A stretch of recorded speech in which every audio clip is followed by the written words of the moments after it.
കോടതിയുടെ ഈ നിരീക്ഷണത്തോടുള്ള മറിച്ചൊരു ചോദ്യം, 2000 സ്ക്വയർ കിലോമീറ്റർ ചൈന കയ്യേറിയിട്ടില്ല എന്ന് സുപ്രീം കോടതിക്ക് എങ്ങനെയാണ് മനസ്സിലായത്? അതാണ് ഏറ്റവും പ്രധാനപ്പെട്ട ചോദ്യം. സുപ്രീം കോടതിക്ക് എങ്ങനെ രാഹുൽ ഗാന്ധി പറഞ്ഞത് തെറ്റാണ് എന്ന് സുപ്രീം കോടതിക്ക് എങ്ങനെ മനസ്സിലായി? സുപ്രീം കോടതി രാഹുൽ ഗാന്ധിയോട് ചോദിച്ചാൽ നിങ്ങൾ അവിടെ ഉണ്ടായിരുന്നോ എന്ന് വെച്ചാൽ സുപ്രീം കോടതി അവിടെ ഉണ്ടായിരുന്നോ? ഇല്ലല്ലോ.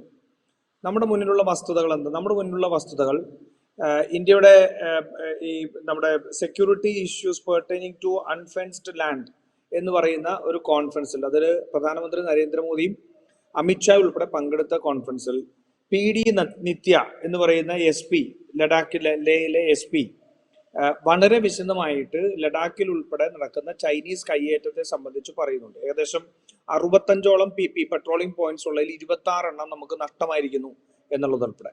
നമ്മുടെ 5 ഫിംഗേഴ്സ് എന്ന് പറയുന്നിടത്ത് നേരത്തെ നമ്മൾ പട്രോളിംഗ് നടത്തിയിരുന്നിടത്ത് പല സ്ഥലങ്ങളിലും ഇപ്പൊ പട്രോളിംഗ് നടക്കുന്നില്ല എന്നുള്ളതും, അത് ബഫർ സോണുകളായി, ആ ബഫർ സോണുകളിൽ ചൈന കയറി അവിടെ ചൈന പിന്നീട് നമ്മൾ പട്രോളിംഗ് നടത്താൻ അനുവദിക്കില്ല എന്നുള്ള നിലപാടെടുക്കുന്നതിനെ സംബന്ധിച്ച് വളരെ കൃത്യമായിട്ട് ഡോക്യുമെന്റ് ചെയ്യപ്പെട്ടിട്ടുണ്ട്.